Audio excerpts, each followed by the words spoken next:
हाय, मैं जितेंद्र सर सर्वोत्तम agriculture academy में आपका स्वागत करता हूं। बेटा हम लोग साइटोलॉजी पढ़ रहे थे हैं, तो साइटोलॉजी में हम लोगों ने कुछ चीज़ें पढ़ लिए थे, बाकी कुछ चीज़ें हमारी जो होती हैं बाकी थी। तो आज उसको हम क्या करेंगे, लेक्चर 8 के थ्रू हम आपको देने की कोशिश करेंगे। तो बेटा इसमें जो होते हैं हम आज साइटोलॉजी का हमारा क्या लेक्चर नंबर 8 है। तो लेक्चर 8 में हम सब क्या करेंगे, क्रोमोसोम की बात करेंगे और इसके बाद जीन की बात करेंगे, ठीक। और इसके बाद अगर पहुंच जाता है जेनेटिक कोड की भी बात कर लेंगे। बस इस लेक्चर में हम लोग तीन बातें करेंगे। अच्छा, तो हम सब देखते हैं बेटा क्रोमोसोम। आज हमारा जो लेक्चर स्टार्ट है वो है बेसिकली क्रोमोसोम पर। तो हम सब देखेंगे क्रोमोसोम क्या होता है, क्रोमोसोम जो होते हैं कितने प्रकार के होते हैं, ठीक। अच्छा, तो क्रोमोसोम का फंक्शन क्या होता है, किसके बने होते हैं। अच्छा, तो और किसमें कितना क्रोमोसोम पाया जाता है। ओके, तो क्रोमोसोम की बातें हम सब क्या करेंगे, करते हैं बेटा। ओके, तो क्रोमोसोम के टॉपिक जो है वेरी इंपॉर्टेंट है। इससे हमें क्या होता है, एक क्वेश्चन हमारा पक्का रहता है, यूपी कैडेट हो चाहे ICR हो, तो इसमें एक क्वेश्चन हमारे पक्का रहता है। तो आज हमारी टॉपिक जो बेसिकली स्टार्ट होने वाली है वो है क्रोमोसोम की, और इसके बाद जीन की, और इसके बाद हमारा क्या जेनेटिक कोड की। ओके, अच्छा, तो हम सब स्टार्ट करते हैं बेटा। क्या पहला लेक्चर पहली टॉपिक पर आते हैं, ये है हमारा क्या क्रोमोसोम, गुणसूत्र, ठीक। गुणसूत्र या क्रोमोसोम, गुणसूत्र क्या होता है इसको पहले देख लें। अच्छा, अभी तो हम लोगों ने पढ़ रखा है साइटोलॉजी में, ये हमारे बाहर की लेयर थी और इसके अंदर जो होते हैं लिक्विड भरे रहते हैं, जिन्हें हम बोलते थे क्या, साइटोप्लाज्म बोलते थे। ओके, तो साइटोप्लाज्म बोल दिया, और अंदर ही कुछ चीजें जो होती हैं हमारे क्या होती हैं, कुछ सघन जो होते हैं द्रव पाए जाते हैं, जिन्हें हम क्या बोलते हैं, न्यूक्लियोप्लाज्म बोलते हैं। अच्छा, तो इस सघन द्रव को क्या बोलते थे, न्यूक्लियोप्लाज्म बोलते थे। ये था न्यूक्लियोप्लाज्म और ये हमारा क्या था, साइटोप्लाज्म, ठीक। अच्छा, तो ये वाला स्ट्रक्चर हमारा क्या कहलाता है, सेल मेम्ब्रेन थी, सेल मेम्ब्रेन थी। इतना हम लोगों ने पढ़ रखा है, ठीक। अच्छा, तो यहां पर हमने बताया था कि जब ये होता है तो इसके अंदर हमारा केंद्रक पाया जाता है, केंद्रक मिलता है। तो केंद्रक में मैंने बताया था कि कुछ जो संरचनाएं क्या होती, कंस्ट्रिक्ट हो जाती हैं, जिन्हें हम क्या बोलते थे बेटा, इस तरीके से मिलती थी, जिन्हें हम क्रोमैटिन के धागे बोलते थे। ओके, तो क्रोमैटिन के धागे याद आ रहा है, जो क्रोमैटिन के धागे थे वो किसके बने थे, हमारे RNA, और इसके बाद हमारा DNA हिस्टोन प्रोटीन के बने हुए थे। अच्छा, फिर इसके बाद मैंने बताया था कि ये जो क्रोमैटिन के धागे होते हैं ना, ये हमारे इसके सेंटर पे पाए जाते थे,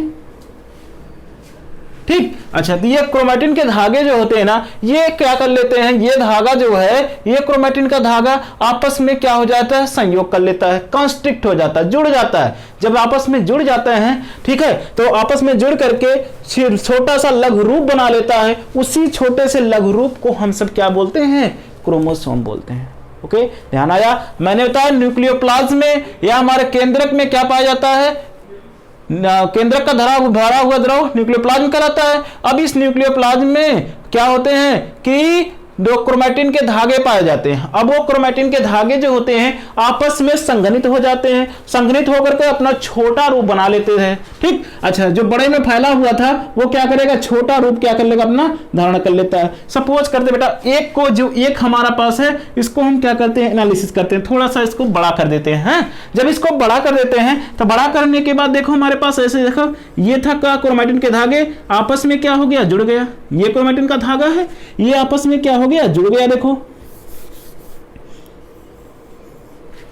ठीक। अच्छा, तो ये क्रोमैटिन का धागा है, धागा था क्या, ये आपस में क्या हो गया, एक क्रोमैटिन का धागा ये हो गया और ये क्या हो गया, क्रोमैटिन का धागा ये हो गया, ठीक। बीच में जहां से जुड़ता है वहां पर कुछ ये होते हैं, कंस्ट्रक्शन बन जाता है, जिन्हें हम गुणसूत्र बिंदु बोलते हैं, या इसी को हम लोग क्या बोलते हैं, सेंट्रोमियर बोलते हैं। इसी को सेंट्रोमियर बोलेंगे, या इसी को हम लोग क्या बोलते हैं, काइनेटोकोर बोलते हैं, काइनेटोकोर भी बोलते हैं, ठीक। या इसी को हम सब क्या बोलते हैं, प्राइमरी कंस्ट्रक्शन भी बोलते हैं, और दूसरा नाम क्या होता है, प्राइमरी कंस्ट्रक्शन होता है, कंस्ट्रक्शन, ठीक। अच्छा, अब इसके बाद जो हमारे पास ये दोनों होते हैं, इन्हें हम क्या बोलते हैं, सिस्टर क्रोमैटिड बोलते हैं, सिस्टर क्रोमैटिड बोलते हैं। सिस्टर क्रोमैटिड, सो सिस्टर क्रोमैटिड्स हो जाएंगे, सिस्टर क्रोमैटिड हो गए। अच्छा, अगर ये एक क्रोमोसोम के होते हैं तो इन्हें हम क्या बोलते हैं, सिस्टर क्रोमैटिड। अगर ये किसी दूसरे क्रोमोसोम के होते हैं, दूसरे क्रोमोसोम के होते हैं तो इन्हें हम क्या बोलते हैं, नॉन सिस्टर क्रोमैटिड बोलते हैं। अब एक ही गुणसूत्र पे लगे हुए हैं इसलिए क्या बोलेंगे, सिस्टर क्रोमैटिड बोलेंगे। अच्छा, इतनी बातें हो गई। मैंने क्या बताया, न्यूक्लियोप्लाज्म में जो हमारा लिक्विड भरा रहता है उसी में क्या पाए जाते हैं, संघनित रूप होकर के क्रोमैटिड के धागे बनाते हैं। अब वो क्रोमैटिड के धागे थे, वो क्रोमैटिड के धागे आपस में क्या होते हैं, संयोग कर लेते हैं। संयोग करने के बाद ऐसी संरचना बना लेते हैं जिन्हें हम बोल देते हैं क्या, क्रोमोसोम बोल देते हैं, जिन्हें हम क्या बोलेंगे, क्रोमोसोम बोलेंगे। और एक क्रोमोसोम में क्या देखने को मिलता है, हमारे एक क्रोमोसोम में हमारे दो क्रोमैटिड्स देखने को मिलते हैं, दो अर्धगुणसूत्र देखने को मिलते हैं। अच्छा, तो ये संरचना हमारे होगी, क्रोमोसोम का आइडिया हमारे दिमाग में बैठ गया ना कि क्या होगा, न्यूक्लियोप्लाज्म होगा, न्यूक्लियोप्लाज्म में क्रोमैटिन के धागे होंगे। अब वो क्रोमैटिन के धागे आपस में संघनित होना चाहेंगे, कॉन्स्ट्रिक्ट होंगे, कॉन्स्ट्रिक्ट होकर के छोटा सा रूप बनाएंगे। उसी छोटे रूप को हम सब क्या बोलेंगे, क्रोमोसोम बोलेंगे। ओके, ये मैंने नहीं देखा था। अब ये क्या हुआ, अब हम बात करते हैं सबसे पहले इसको किसने देखा था, किसने खोज किया और नाम किसने दिया। ठीक, अच्छा, अब बात करते हैं बेटा हम सब क्या, गुणसूत्र का सबसे पहले देखा, गुणसूत्र को सबसे पहले किसने देखा था। गुणसूत्र को देखने वाले साइंटिस्ट बेटा हमारे कौन थे, निगेली थे। निगेली ने क्या किया था, गुणसूत्र को सबसे पहले देखा। किस स्टेज में देखा, मेटाफेज स्टेज में देखा। अच्छा, फिर इसके बाद बात करते हैं हम सब क्या कि जो हमारे पास गुणसूत्र था, गुणसूत्र की खोज किसने किया था, गुणसूत्र की खोज किसने किया, स्ट्रासबर्गर ने किया। इंपॉर्टेंट क्वेश्चन बेटा, गुणसूत्र की खोज किसने किया था, हमारे स्ट्रासबर्गर ने किया था। अच्छा, फिर इसके बाद गुणसूत्र का नाम किसने दिया था, गुणसूत्र का नाम देने वाले साइंटिस्ट कौन थे, वेल्डेयर थे। वेल्डेयर ने बेटा गुणसूत्र का नाम कब दिया था, 1888 में दिया था। 1888 ईस्वी में हमारे वेल्डेयर ने गुणसूत्र का नाम दे दिया कि गुणसूत्र है ये। वेल्डेयर ने क्या दिया, गुणसूत्र नाम दिया था। खोजा किसने था, स्ट्रासबर्गर ने। सबसे पहले देखा किसने था, निगेली ने देखा था। ओके, अच्छा, फिर इसके बाद बात करते हैं क्या, क्रोमैटिन के धागे।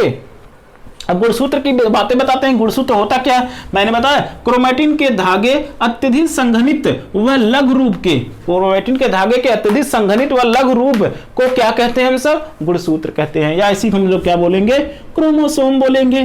तो क्रोमोसोम हो गया। ओके, गुणसूत्र के लघु रूप को मैंने क्या बोला, क्रोमोसोम बोल दिया। अब देखते हैं प्रत्येक गुणसूत्र में क्या होते हैं, क्या पाए जाते हैं। एक गुणसूत्र में हमारे बेटा क्या मिलेंगे, दो क्रोमैटिड्स मिलेंगे, दो जो अर्ध गुणसूत्र होते हैं उसी को हम लोग क्या बोलते हैं, क्रोमैटिड्स बोलते हैं। ठीक है, अच्छा, तो ये हमारे देखो एक क्रोमैटिड ये हो गया, एक क्रोमैटिड ये क्या हो गया, दो क्रोमैटिड, इसी को हम लोगों ने क्या बोला, क्रोमैटिड बोला। ओके, तो ये क्या हो गया, क्रोमैटिड्स हो गए ना, दो हैं तो क्रोमैटिड्स बोल देंगे, मिल गया ना।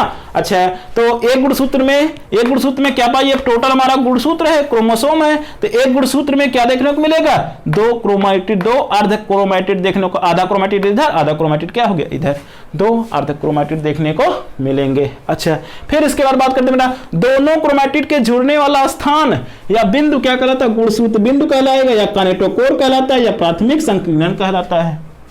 ठीक, तो ये गुणसूत्र था। इस गुणसूत्र का जो हमारे पास जहां से जुड़ा हुआ है, यह सेंटर वाले बिंदु को मैंने क्या बोला, सेंट्रल बिंदु बोल दिया। ठीक है, गुणसूत्र बिंदु बोला, इसे सेंट्रोमियर बोलते हैं, या इसी का नाम क्या, कानेटोकोर होता है, या इसी का नाम क्या होता है, प्राइमरी कॉन्स्ट्रिक्शन भी होता है। तीनों नामे क्लियर हो गए।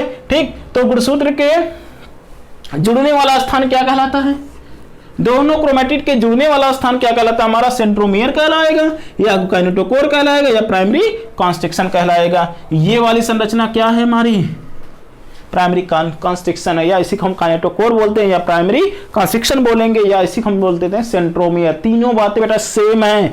ठीक है, कंफ्यूज मत होना कि दोनों क्रोमैटिड के जुड़ने वाले स्थान को हम सब बोलते हैं क्या, सेंट्रोमियर बोलेंगे, काइनेटोकोर बोलेंगे, या प्राइमरी कॉन्स्ट्रिक्शन बोलेंगे। क्लियर। अब हम सब आते हैं किससे बेटा, एक गुणसूत्र के दो अर्ध गुणसूत्र।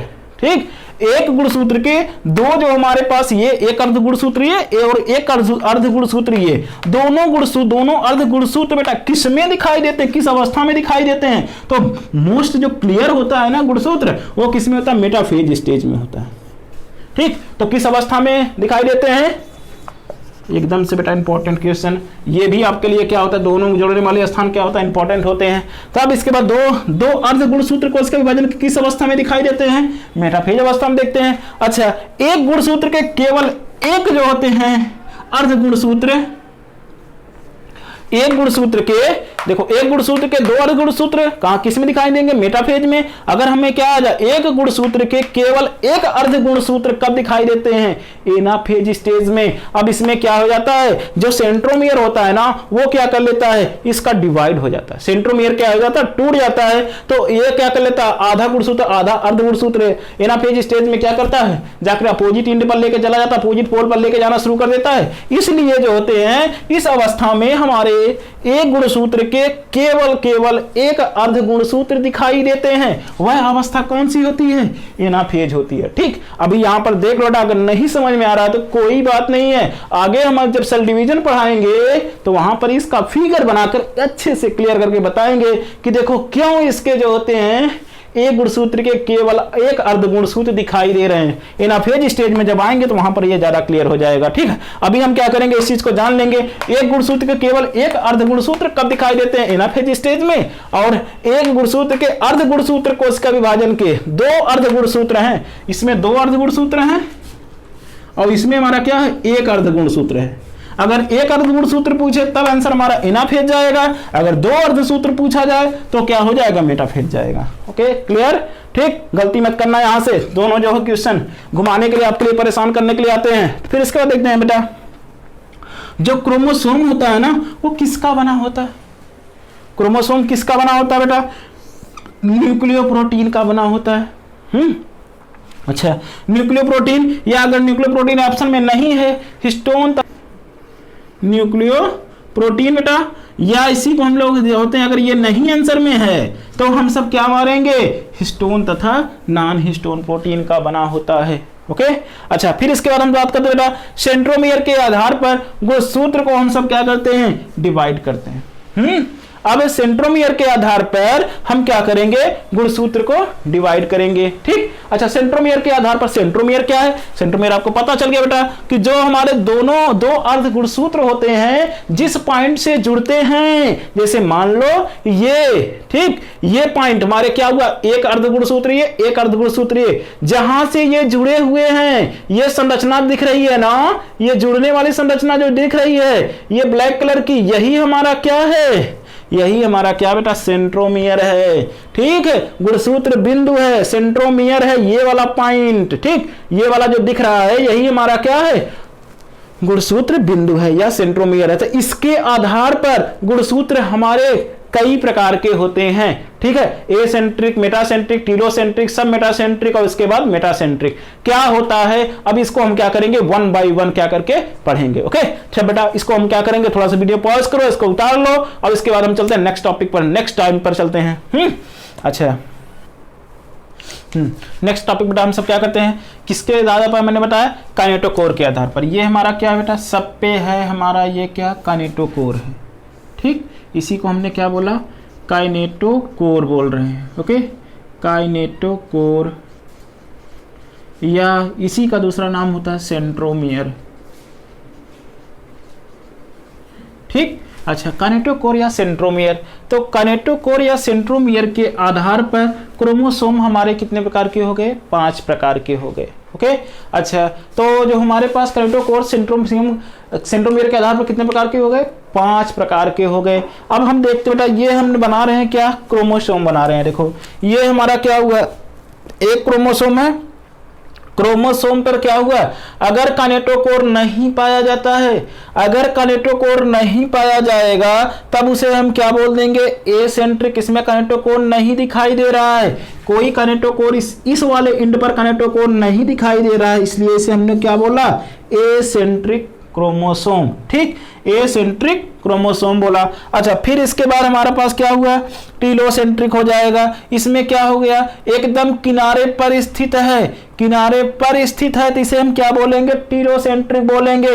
अगर हमारे पास क्या हो जाएगा, किनारे के समीप स्थित होगा तब इसे हम क्या बोल देंगे, एक्रोसेंट्रिक बोल देंगे, किनारे के समीप है। एक इंड क्या हो गया, बहुत छोटा, तथा एक क्या हो जाता है, बहुत बड़ा हो जाता है, तो उसे हम क्या बोलते हैं, एक्रोसेंट्रिक क्रोमोसोम बोला जाता है। ओके, अच्छा फिर इसके बाद हम सब बात करेंगे बेटा, और आते हैं किस पर, सब मेटासेंट्रिक पर। इसमें क्या हो जाता है, मध्य के समीप पाया जाता है। अगर कैनेटोकोर हमारा मध्य के समीप होगा तब उसे हम क्या बोलेंगे, सब मेटासेंट्रिक बोलेंगे। या इसी को हम सब क्या बोल देते हैं बेटा, यल शेप्ड क्रोमोसोम। इसका आकार कैसा होता है, यल के आकार का होता है, या क्या हो जाए, जे के आकार का होता है। यल के आकार का, जे के आकार का क्रोमोसोम कौन सा होता है हमारा, सब मेटासेंट्रिक होता है। अच्छा फिर आते बेटा क्या, मेटासेंट्रिक में क्या हो जाता है, इसमें देखो कैनेटोकोर एकदम क्या हो जाते हैं, दोनों के बीच में पाया जाता है, मध्य पर पाया जाता है, तब उसे हम क्या बोलते हैं, मेटासेंट्रिक बोलते हैं। अगर कैनेटोकोर मध्य पर पाया जाएगा तो उसे हम क्या बोलेंगे, मेटासेंट्रिक बोलेंगे। अच्छा और पूछा जाता है क्या, वी के आकार का गुणसूत्र किसे कहते हैं, वी शेप्ड कौन होता है हमारे पास, वी शेप्ड, या यल या इसके शेप्ड का हो जाए तो होता है ये, ठीक। तो वी शेप्ड क्रोमोसोम कौन हो जाएगा हमारा, मेटासेंट्रिक हो जाएगा। ओके, अच्छा फिर से बेटा हम सब चलते हैं, देखते हैं। ये तो हमारा फिगर हुआ, फिगर को थोड़ा सा एनालिसिस हम ऊपर कर लेते हैं। हमने क्रोमोसोम को किस पे बेस पर विभाजित किया, सेंट्रोमियर के आधार पर। सेंट्रोमियर के आधार पर जो गुणसूत्र होते हैं कितने प्रकार के, 5 प्रकार के हो गए। 5 प्रकार में पहला हमारा हो गया एसेंट्रिक गुणसूत्र हो गया, दूसरा क्या हो गया, टीलोसेंट्रिक गुणसूत्र हो गया, तीसरा हमारा क्या हो गया, एक्रोसेंट्रिक गुणसूत्र हो गया, चौथा जो होता है सब मेटासेंट्रिक हो जाता है, पांचवा हो जाता है मेटासेंट्रिक गुणसूत्र हो जाता है, ठीक। अच्छा तो बेटा एसेंट्रिक में हम सब क्या करेंगे, एसेंट्रिक वाले गुणसूत्र में पहली लाइन लिखेंगे क्या, कि गुणसूत्र, इसमें क्या होता है, कैनेटोकोर अनुपस्थित होता है, कैनेटोकोर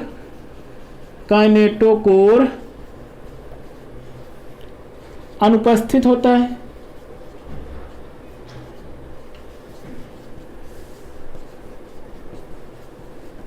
अगर कैनेटोकोर नहीं पाया जाएगा, अनुपस्थित होगा, तो उसे हम क्या बोलेंगे, एसेंट्रिक गुणसूत्र बोलेंगे।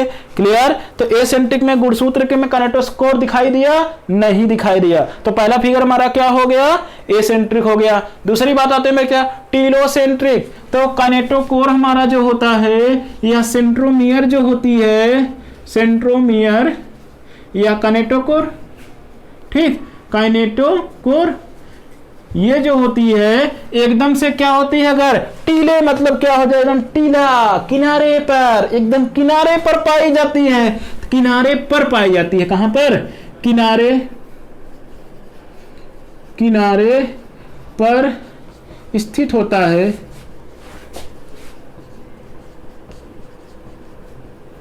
तो उसे, अगर किनारे पर स्थित होता है तो उसे हम लोग क्या बोलते हैं, टीलोसेंट्रिक बोलते हैं, ठीक। अगर सेंट्रोमियर किनारे पर स्थित होता है तब उसे क्या बोलते हैं, टीलोसेंट्रिक बोलते हैं, ठीक। अच्छा तो ये भी हो गया, 2 गुणसूत्र हमारे समझ में आ गए। तीसरा गुणसूत्र आते हैं एक्रोसेंट्रिक। क्या होता है एक्रोसेंट्रिक में, क्या हो जाएगा, अगर सेंट्रोमियर, इसमें क्या होता है, सेंट्रोमियर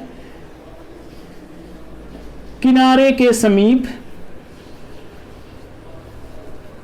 किनारे के समीप स्थित होती है, ठीक, स्थित होती है, तो उसे क्या कहते हैं, एक्रोसेंट्रिक बोलेंगे। तो उसे हम सब क्या कहेंगे, एक्रोसेंट्रिक कहेंगे। ओके, तो अगर हमारे सेंट्रोमियर किनारे के समीप स्थित होगा तो उसे हम क्या बोलेंगे, एक्रोसेंट्रिक बोलेंगे।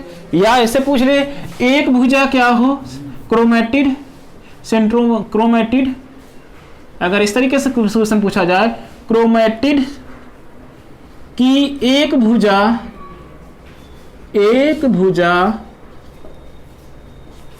बहुत छोटी तथा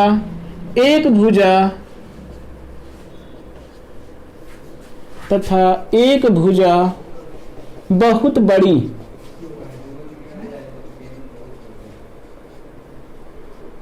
हो तो उसे अगर हो तो वो तब उसे हम क्या बोलेंगे, उसको भी बोलेंगे सब मेटासेंट्रिक ही बोलेंगे। तो सब मेटासेंट्रिक में दो टाइप से क्वेश्चन होता, एक्रोसेंट्रिक ही बोलेंगे, सॉरी बेटा एक्रोसेंट्रिक ही बोलेंगे। अगर हमारे सेंट्रोमियर कहां पर हो, सेंट्रोमियर किनारे के समीप स्थित हो तो उसे क्या बोलेंगे, एक्रोसेंट्रिक बोलेंगे। या देख लो बेटा, एक भुजा क्या हो, very extremely short, extremely short, और एक क्या हो, एक्सट्रीमली लार्ज हो जाए, एक्सट्रीमली लार्ज। एक भुजा क्या हो, बहुत छोटी, और एक क्या हो, बहुत बड़ी होती है, तब उसे हम क्या बोलते हैं, एक्रोसेंट्रिक बोलेंगे। दो टाइप का क्वेश्चन बनते, दोनों टाइप आपके क्लियर हो गए। अब आ जाते बेटा फोर्थ टाइप वाले क्रोमोसोम पर। अगर हमारा गुणसूत्र, अगर सेंट्रोमियर की बात पहले कर दो, सेंट्रोमियर, अगर सेंट्रोमियर बेटा क्या हो, मध्य के समीप हो, कहां पर, उसमें था किनारे के समीप, इसमें क्या करोगे, मध्य के समीप, मध्य के समीप स्थित होता है तो उसे, ठीक, अगर सेंट्रोमियर मध्य के समीप स्थित होता है तो उसे क्या कहेंगे, सब मेटासेंट्रिक बोलेंगे। ओके, अच्छा, या तो ऐसा पूछा जाए, एक क्रोमेटिड क्या हो जाए, शॉर्ट हो और एक क्या हो, लॉन्ग हो। ठीक, अगर एक भुजा क्या हो, क्रोमेटिड मतलब क्या था, इस अर्धगुणसूत्र, तो अगर एक भुजा छोटी हो, दूसरी भुजा क्या हो, बड़ी हो, तब उसे हम क्या बोलेंगे, सब मेटासेंट्रिक ही बोलेंगे। ओके, तो यहां से हमारे पास क्या हो जाएगा, इसमें हमारे पास एक भुजा, गुणसूत्र की एक भुजा क्या हो, गुणसूत्र की एक भुजा बड़ी तथा दूसरी भुजा छोटी होती है,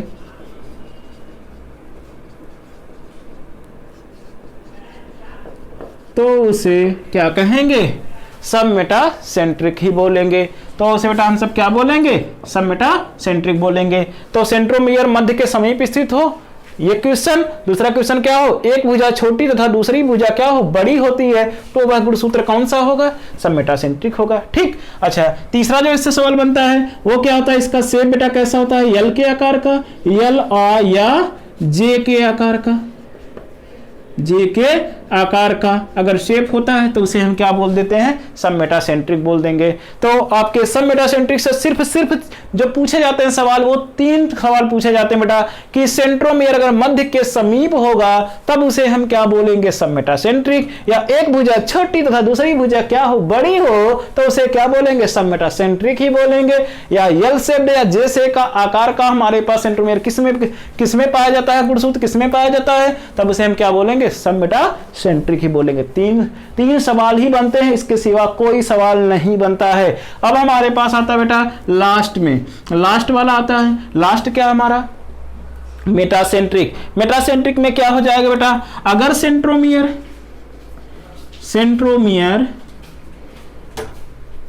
मध्य पर स्थित होता है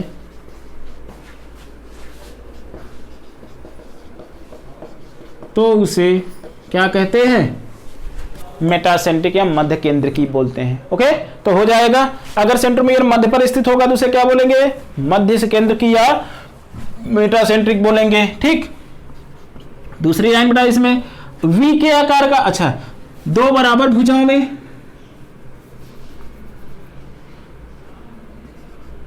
गुणसूत्र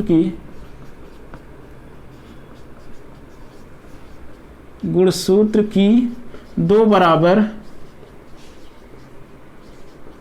भुजाएं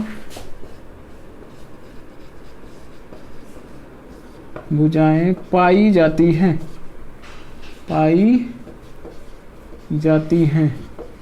दो बराबर भुजाएं किसमें पाई जाती है बेटा, मेटासेंट्रिक में। क्यों पाई जाती हैं, क्योंकि हमारा सेंट्रोमियर कहां पर स्थित होता है, केंद्र पर स्थित होता है। ओके, फिर इसके बाद लास्ट जो थर्ड सवाल इससे बनता है, इससे जो थर्ड सवाल बनता है उससे पूछा जाता है वी के आकार का आकार का गुणसूत्र कौन होता है? तो हमारे पास आंसर क्या होगा? मेटासेंट्रिक होगा। ओके, तो बेटा हमारे पास क्या हुआ? हमने गुणसूत्र के बारे में पढ़ा। गुणसूत्र जो होते हैं हमने काइनेटोकोर के आधार पर या सेंट्रोमियर के आधार पर हमने जो होते गुणसूत्र को विभाजित किया। कितने प्रकार के? 5 प्रकार के। 5 प्रकार में मैंने बताया कितने प्रकार के होते हैं? 5 प्रकार के। पहला है एसेंट्रिक, दूसरा है क्या? टीलोसेंट्रिक, तीसरा हमारा एक्रोसेंट्रिक, चौथा है सबमेटासेंट्रिक और इसके बाद होता है मेटासेंट्रिक। ठीक, अब हम एक को उठाते हैं बेटा, उसी से डिवाइड कर देते हैं। तो पहला हमने उठाया क्या? काइनेटोकोर उठाया बेटा। अगर हमारे पास क्या हुआ? काइनेटोकोर है। काइनेटोकोर क्या है? अगर काइनेटोकोर बेटा है ही नहीं, जैसे मान लो एक ही है, अगर काइनेटोकोर नहीं है तब उसे हम क्या बोल देंगे? अगर काइनेटोकोर अनुपस्थित है तब उसे बोल देंगे एसेंट्रिक। अगर काइनेटोकोर पाया गया लेकिन वो किस पर पाया गया? एकदम से किनारे पर पाया गया। देखो ये हमारा अंगूठा जो है वो क्या है? एकदम से काइनेटोकोर समझ लो, सेंट्रोमियर समझ लो। अगर सेंट्रोमियर किनारे पर पाया गया तो उसे हम क्या बोल देंगे? टीलोसेंट्रिक बोल देंगे। अगर यही सेंट्रोमियर बेटा हमारे क्या हो जाए? किनारे के समीप स्थित हो जाए, किनारे के समीप स्थित हो जाए, तब उसे हम क्या बोल देंगे? एक्रोसेंट्रिक बोल देंगे। अच्छा, तो इसमें देखने को मिल रहा है ना, एक भुजा इतनी छोटी है, एक भुजा क्या है? बहुत बड़ी है। एक तो क्या? एक्सट्रीमली लार्ज, एक्सट्रीमली शॉर्ट है, बहुत छोटी है, और एक बहुत बड़ी है, तो उसे हम लोग क्या बोलेंगे? एक्रोसेंट्रिक बोलेंगे। ठीक, अब आ जाते हैं कहां बेटा? अब सेंट्रोमियर का थोड़ा सा नीचे ले जाओ। सेंट्रोमियर हमारे पास यहां आ गया। यहां आने का मतलब क्या हुआ? मध्य में हम यह हाथ पकड़े हुए हैं ना, तो मध्य के समीप है। अगर सेंट्रोमियर हमारा कहां पर? मध्य के समीप आ रहा है, तब उसे हम क्या बोल देंगे? उसे बोलेंगे सबमेटासेंट्रिक बोलेंगे। एक भुजा छोटी है, दूसरी भुजा क्या इतनी बड़ी है, तो एक भुजा छोटी था, दूसरी भुजा बड़ी होती है, किसमें? सबमेटासेंट्रिक में होती है। या अगर हम इसको क्या करें, थोड़ा सा डिवाइड इसको यहां से तोड़ करके ऐसे कर दें तो यल बन जाएगा। अगर हम उल्टा देखेंगे, अगर उल्टा करेंगे इस तरीके से कर देंगे तो ये क्या हो जाएगा? जे के आकार का हो जाएगा। यल शेप्ड या जे के आकार का गुणसूत्र कौन कहलाता है? हमारा सबमेटासेंट्रिक ही कहलाता है। ठीक, अब आ जाते हैं बेटा हम सब कहां पर? लास्ट वाले पर। लास्ट वाले में क्या हुआ? देखो ये हमारे दो क्रोमैटिड थे। अब एक भुजा, 2 भुजाएं थी, 2 भुजाएं हमारे पास। देखो सेंट्रोमियर को हम कहां करने? एकदम से हम ला रहे हैं सेंटर पर। अगर सेंट्रोमियर हमारा क्या हो जाता है? एकदम सेंटर पर, केंद्र पर पाया जाता है या मध्य में स्थित होता है तो उसे हम क्या बोलते हैं? उसे हम बोल देते हैं मेटासेंट्रिक। मध्य में है तो मेटासेंट्रिक बोलेंगे। ठीक, अच्छा अब इसको हम क्या कर सकते हैं? घुमा सकते हैं। लो देखो ये क्या बन गया? अब सेंट्रोमियर है, ये हमारा सेंट्रोमियर यहां था, ये देखो वी के अक्षर बन रहा है, तो वी के आकार का गुणसूत्र कौन होता है हमारे पास?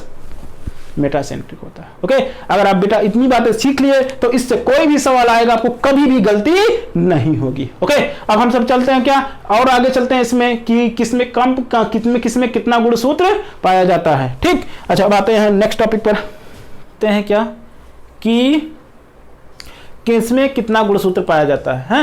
जो सबसे कम सबसे ज्यादा वाला सवाल एक हमसे पूछ लिए जाते हैं, उस सवाल को ट्रिकल करते हैं हम सब। हैं, अच्छा तो बात करते हैं बेटा हम सब क्या यहाँ पर कि वह जंतु जिसमें सबसे कम गुणसूत्र पाया जाता है, वह जंतु जिसमें सबसे कम गुणसूत्र पाया जाता है वह कौन है बेटा? उसे हम क्या बोलते हैं? स्कैरिस बोलते हैं। इसमें 2n बराबर कितना होता है? 2 ही गुणसूत्र पाए जाते हैं। इसमें क्या होता है? 2n बराबर क्या होता है? 2 गुणसूत्र। ओके, तो इसमें गुणसूत्रों की संख्या, वह जंतु जिसमें सबसे कम गुणसूत्र पाया जाता है वह कौन है? स्कैरिस है। ठीक, स्कैरिस में कितने गुणसूत्र? 2 गुणसूत्र सिर्फ पाए जाते हैं। अब हम सब बात करते हैं क्या वह जंतु, कोई भी जंतु ऐसा होगा जिसमें सबसे अधिक गुणसूत्र पाए जाएंगे। वह जंतु जिसमें सबसे अधिक गुणसूत्र पाए जाते हैं वह बेटा क्या होता है? ओलोकैंथा नाम होता है। ठीक है, ओलोकैंथा। यह कहाँ किसमें पाया जाता है? यह मिलता है यह एक क्या होता है? प्रोटोजोवंस होता है। ओके, यह एक क्या है? प्रोटोजोवन है, जिसमें हमारे 2n की संख्या कितनी होती है? 1602 कितनी देखने को मिलती है? या हमारे पास क्या हो जाती है? 1800 हो जाती है। इतने गुणसूत्र क्या होते हैं? दिखाई देते हैं। ओके, तो ओलोकैंथा हमारे सबसे अधिक गुणसूत्र मिलते हैं। यह इसमें गुणसूत्रों की संख्या कितनी होती है? 1600 से 1800 तक गुणसूत्र क्या होते हैं? इसमें दिखाई देते हैं। ओके, अच्छा अब बात करेंगे बेटा प्लांट में क्या कर लेंगे? सबसे अधिक गुणसूत्र किसमें मिलता है? प्लांटों में वह पौधा कौन सा है जिसमें सबसे अधिक सबसे कम गुणसूत्र देखने को मिलता है? सबसे कम गुणसूत्र जो देखने को मिलता है वो कौन है बेटा? हैप्लोपेपस ग्रैसिलिस। ठीक, हैप्लोपेपस ग्रैसिलिस। यह नाम याद रखेंगे। सबसे कम जो है मिलने वाला जो है गुणसूत्र मिलने वाला पौधा कौन सा होता है, तो वह कौन है, हैप्लोपेपस ग्रैसिलिस। अच्छा, यह किस में आता है बेटा, कंपोजिटी कुल में आता है। कंपोजिटी में क्या होता है, यह कंपोजिटी कुल में यह जो है आता है। ठीक, कंपोजिटी का मेंबर होता है। अब आते हैं बेटा कहाँ पर, यह जो होते हैं सबसे अधिक गुणसूत्र, वह पौधा जिसमें सबसे अधिक गुणसूत्र पाया जाता है उसे हम क्या बोलते हैं, ऑफियोग्लासम कहते हैं। क्या नाम है, ऑफियोग्लासम। ठीक, तो ऑफियोग्लासम जो होते हैं यह कहाँ पर पाया जाता है, यह बेटा एक टेरिडोफाइट होता है, टेरिडोफाइट्स होता है, टेरिडोफाइट का मेंबर होता है, टेरिडोफाइटा का मेंबर होता है। ठीक है, जिसमें हमारे गुणसूत्रों की संख्या 2n बराबर कितनी होती है, इतनी होती है। ठीक, ऑफियोग्लासस होता है। 1262 गुणसूत्र क्या होते हैं, ऑफियोग्लासस में दिखाई देते हैं हमारे। ओके, अच्छा अब बात करते हैं जो एक गुणसूत्र होता है उस गुणसूत्र में क्या क्या पाए जाते हैं। जो गुणसूत्र होता है उस गुणसूत्र में क्या क्या दिखाई देते हैं। अच्छा, तो वह गुणसूत्र में क्या क्या दिखाई देंगे, हमारे डीएनए जो होते दिखाई देगा, आरएनए होता है, हिस्टोन होता है, प्रोटीन होता है। ठीक, अच्छा, तो उसमें डीएनए का जो परसेंटेज होता है वो 36.5 होता है और आरएनए का परसेंटेज 9.5 या 9.6 के अप्रॉक्स होता है। अब हम सब हिस्टोन की बात करेंगे, हिस्टोन सबसे अधिक होता है, यह होती है कितनी, 37.5 होता है। प्रोटीन होती है कितनी, हमारे पास 10.5 होता है। ओके, 13.5 और इसके बाद क्या 19.4 और 36.5, ये थोड़ा ज़्यादा हो जा रहा है, इसको हम क्या कर लें 10.4 कर लें। ओके, तो इसमें प्रोटीन की परसेंटेज कितना होता है, 10.4 देखने को मिलता है। ओके, टोटल मिलाकर हमारा कितना हो जाएगा, 100% हो जाएंगे। अब हम सब बात कर लें बेटा कि अभी तक हम लोगों ने सेंट्रोमियर के आधार पर गुणसूत्र को डिवाइड किया था। अब हम सब एक्चुअली पढ़ेंगे गुणसूत्र कितने प्रकार के होते हैं। ओके, तो अब हम सब हेडिंग पढ़ेगी हमारे क्या, गुणसूत्रों के प्रकार। हाँ बेटा, अब हम सब बात करते हैं क्या, टाइप ऑफ क्रोमोसोम के। हैं, किसकी बात करेंगे, गुणसूत्र के प्रकार, types of chromosome, types of chromosome के, क्रोमोसोम्स, गुणसूत्र के प्रकार। ओके, तो गुणसूत्र के कितने प्रकार हैं इस चीज को हम सब क्या करेंगे, देखते हैं। ओके, तो बेटा गुणसूत्र हम सब पढ़ते हैं मेनली कितने प्रकार के, 4 प्रकार के गुणसूत्र पढ़ेंगे। एक हमारा ऑटोसोम्स गुणसूत्र होते हैं, दूसरा सेक्स क्रोमोसोम्स होते हैं और इसके बाद क्या हो जाते हैं, हमारे लैम्ब्रस क्रोमोसोम होते हैं और इसके बाद पॉलीटीन क्रोमोसोम होते हैं। ओके, अच्छा, तो हम सब बात करते हैं बेटा कितने प्रकार के, 4 प्रकार के। एक होता है ऑटोसोम्स, एक क्या होते हैं हमारे सेक्स क्रोमोसोम, दूसरा होता है लैम्ब्रस क्रोमोसोम और उसके बाद क्या होते हैं, पॉलीटीन क्रोमोसोम्स होते हैं। ठीक, अच्छा, तो अब हम क्या करते हैं, एक एक करके जनरली पढ़ते हैं। अच्छा, तो ऑटोसोम्स मतलब क्या हो जाता है बेटा, जो एकदम दिखाई देने में एकदम से समान हो, जो एकदम से समान हो, या ऐसे गुणसूत्र जो समान हो उसमें ये ना पता चल पाए कि यह मेल में है या फीमेल में है। ओके, तो जो क्या करते हैं, लिंग निर्धारण में भाग नहीं लेते हैं, उन्हें हम बोलते हैं ऑटोसोम्स। ठीक, वैसे गुणसूत्रों को क्या बोला जाएगा, ऑटोसोम्स। ऑटोसोम्स जो होते हैं वो लिंग निर्धारण में भाग नहीं लेते हैं। ओके, अच्छा, जो लिंग निर्धारण में भाग ले लेंगे उन्हें हम क्या बोलेंगे, सेक्स क्रोमोसोम बोलेंगे। ओके, अच्छा, तो हम सब बात करते हैं बेटा जो लिंग निर्धारण में भाग नहीं लेता है उसे हम क्या बोलते हैं, ऑटोसोम्स बोलते हैं। ओके, तो इसे हम क्या बोलेंगे, ऑटोसोम बोलेंगे। अच्छा, ऑटोसोम बेटा को प्रदर्शित किससे किया जाता है, यक्स यक्स। गुणसूत्र हमारे बेटा 2 प्रकार के होते हैं ना, एक हमारा यक्स यक्स होता है और एक क्या होता है, यक्स वाई होता है।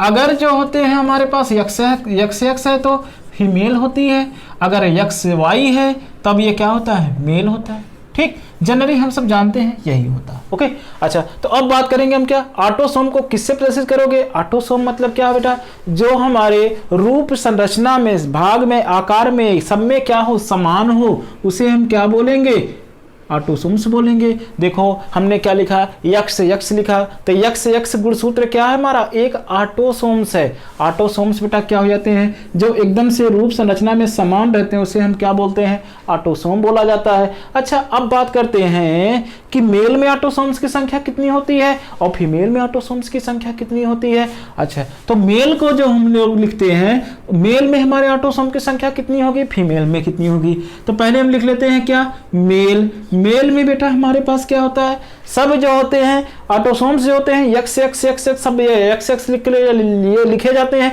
लेकिन लास्ट में हम सब रिप्रेजेंट किससे कर देते हैं, एक्स वाई से। ठीक, एक्स वाई वाला गुणसूत्र जो हो जाता है वो लास्ट में क्या हो जाता है, वैरी हो जाता है। ओके, तो जो हमारे पास क्या हो जाएगा, मेल में ऑटोसोम की संख्या कितनी होती है, 22 जोड़ी होती है। मनुष्य की बात मैं कर रहा हूं। ओके, मेल में मनुष्य में जो होते हैं वो क्या हो जाते हैं, 22 जोड़ी देखने को मिलते हैं, और एक जोड़ी हमारे क्या देखने को मिलता है, सेक्स क्रोमोसोम दिखाई देता है। ओके, अच्छा फीमेल में हम सब क्या करेंगे बेटा, फीमेल जो होती है, मादा जो होती है, उसमें हमारे पास कितना हो जाएगा, 23 जोड़ी गुणसूत्र क्या हो जाते हैं, ऑटोसोम्स होते हैं।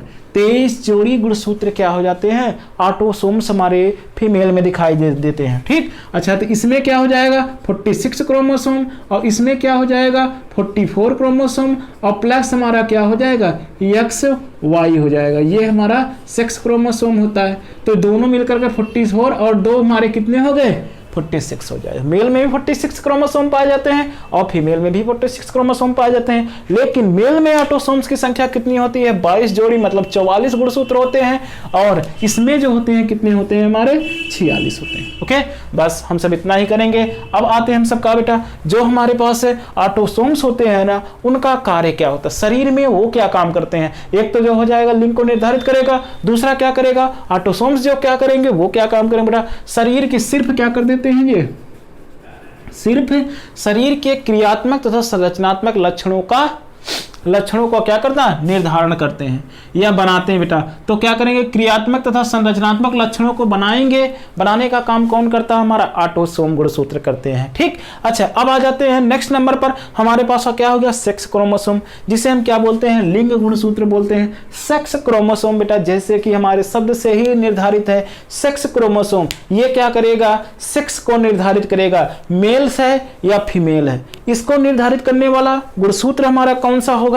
ठीक, तो जो लिंग को निर्धारित मतलब जो सेक्स को निर्धारित करता है, मेल जेंडर मतलब क्या होता है, मेल और फीमेल जेंडर को जो निर्धारित कर देता है, तो उसी को हम लोग क्या बोल देते हैं, सेक्स क्रोमोसोम बोल देंगे। अब जो सेक्स क्रोमोसोम को किससे प्रदर्शित किया जाता है बेटा, या तो एक्स क्रोमोसोम या तो हमारा किससे, तथा एक्स तथा वाई गुणसूत्र द्वारा। यहां तथा लगा दे, तथा लगा दे। अगर एक्स एक्स हो गया तो फीमेल हो गई, अगर एक्स वाई हो गया तो क्या हो गया, मेल।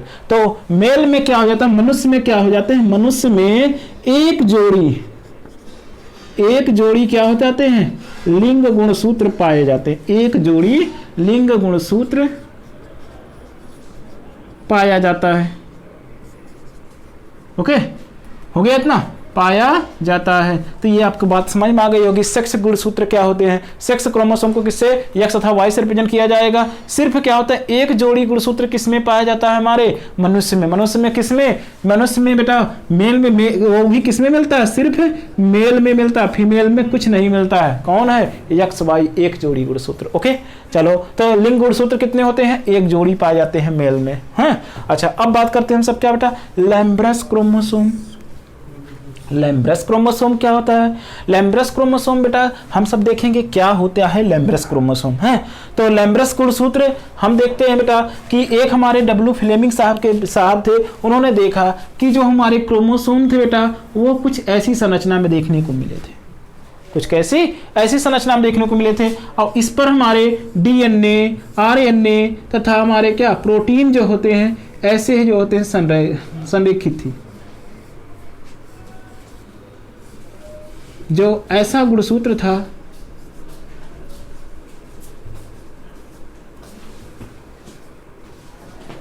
ठीक, ऐसे वाले को ये हमारे पास है क्या, ये देखो हमारे पास डीएनए है, ये आरएनए है ठीक, और इसी में ये लगी है क्या प्रोटीन।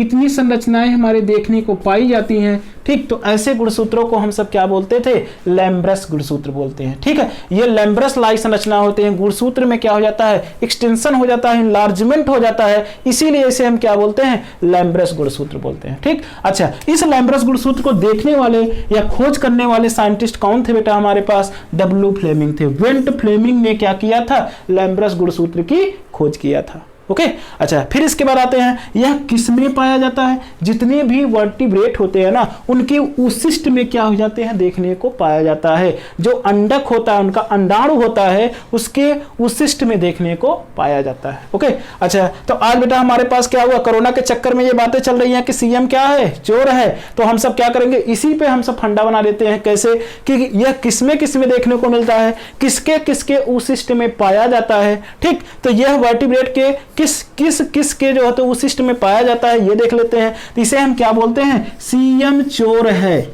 सीएम चोर है। सीएम चोर से बेटा हम सब क्या बात करेंगे, ये सी से हमारा हो गया सैलामेंडर हो गया, और इसके बाद यम से क्या हो गया, मछली हो गया, चोर से हो गया क्या, चिड़िया हो गई।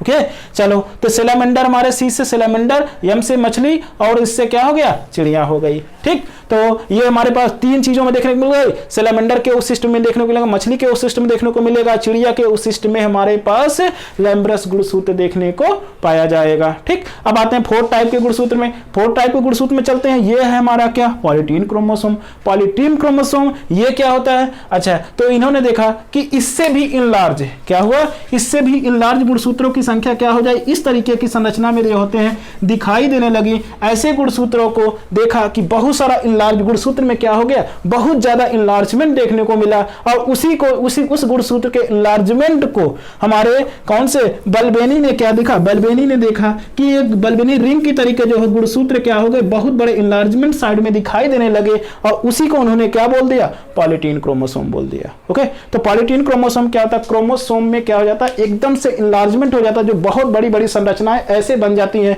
उस संरचना को हम सब क्या बोल देते हैं, पॉलीटीन क्रोमोसोम बोल देते हैं।